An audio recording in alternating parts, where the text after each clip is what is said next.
Cas pratique 2 des souffles en colère.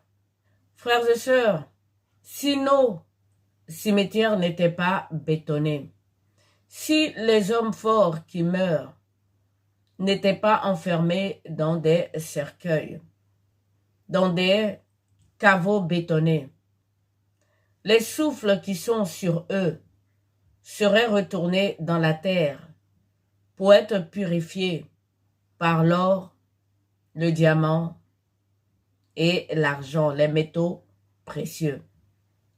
Mais étant donné que tout est bétonné, ces souffles ne peuvent pas retourner dans la terre. Donc ils sont au milieu de nous.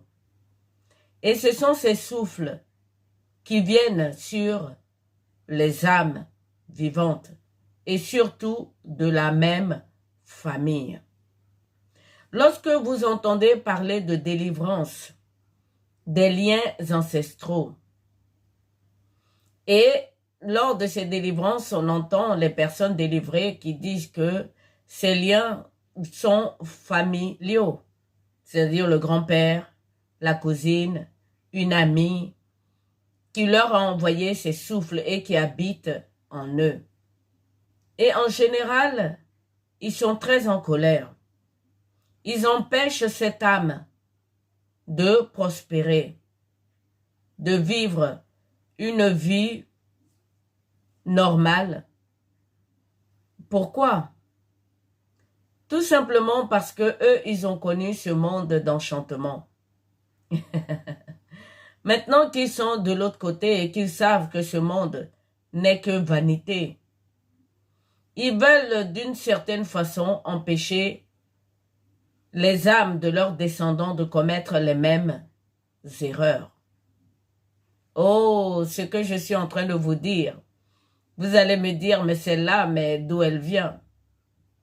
Mais écoutez les délivrances. Ce que vous disent vos parents, je ne voulais pas que tu te développes. Je ne voulais pas que tu sois riche, que tu travailles.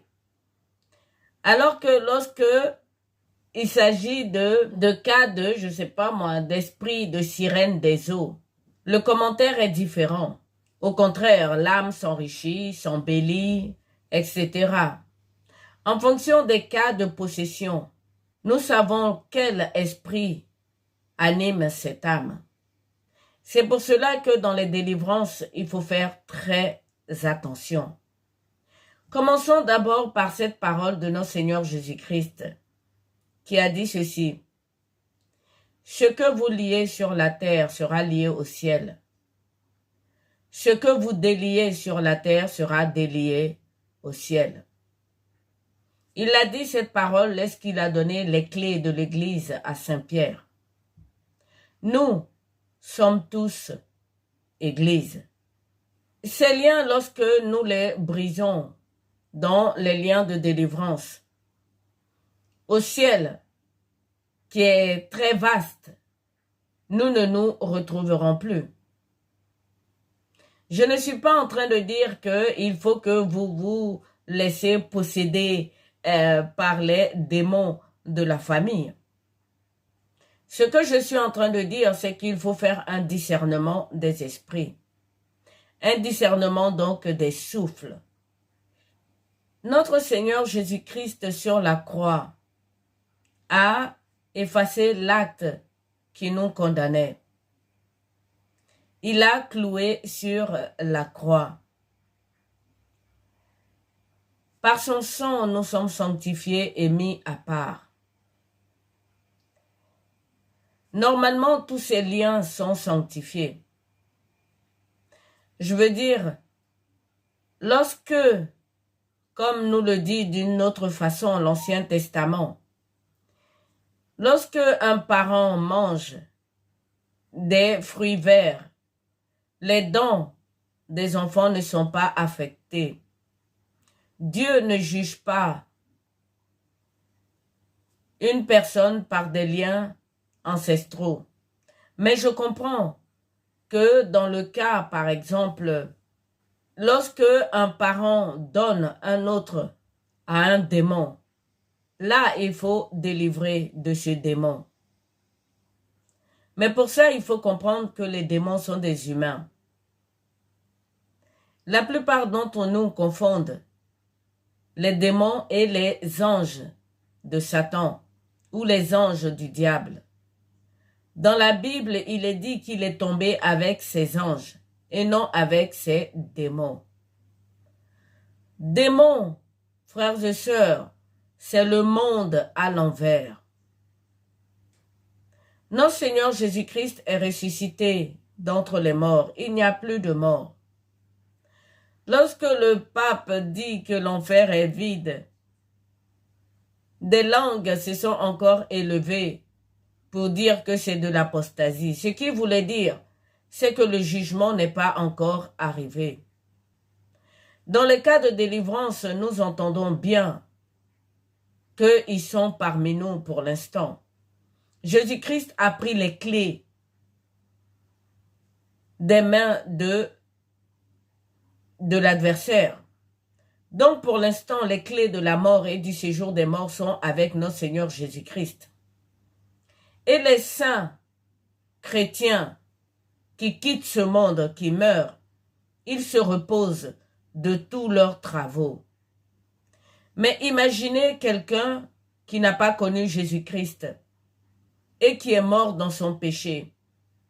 Celui-là est encore parmi nous. Et que fait-il pour essayer de se racheter?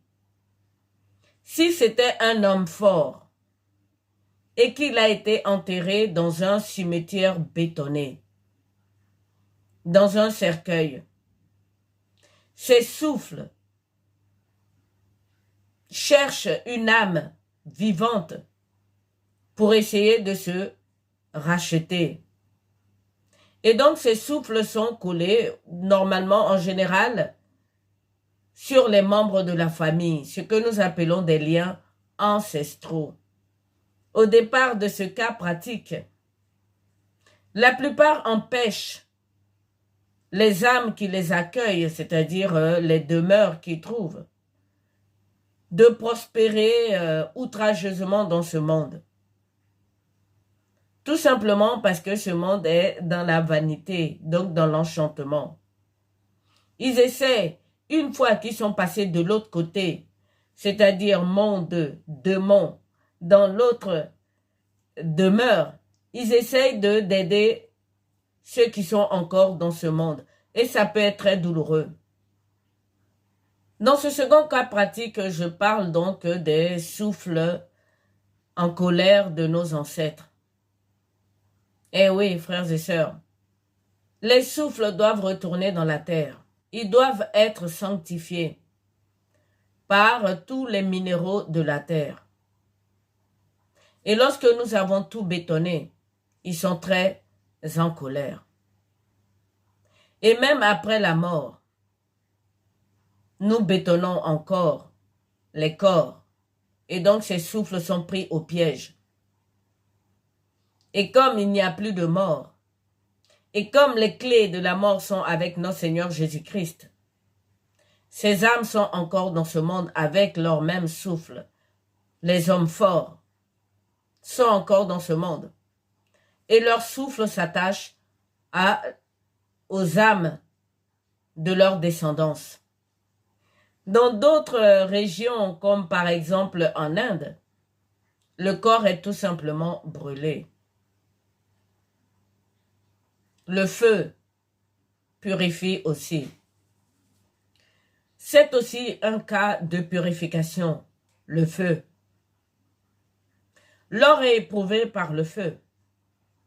Ces souffles aussi sont éprouvés par le feu. Dans ces régions de l'Inde ou dans d'autres contrées, lorsqu'on brûle les corps, les âmes sont délivrées et les souffles également sont purifiés. Je vous laisse donc méditer sur ce cas pratique en complément de la vidéo précédente sur la colère des souffles. Comportez-vous en vase d'honneur. Rien n'est impossible à Dieu, frères et sœurs. Demandez-lui de transformer vos ténèbres en lumière. Faites des messes pour vos parents qui habitent en vous. Offrez des prières pour eux. Voici donc pour ce cas pratique 2.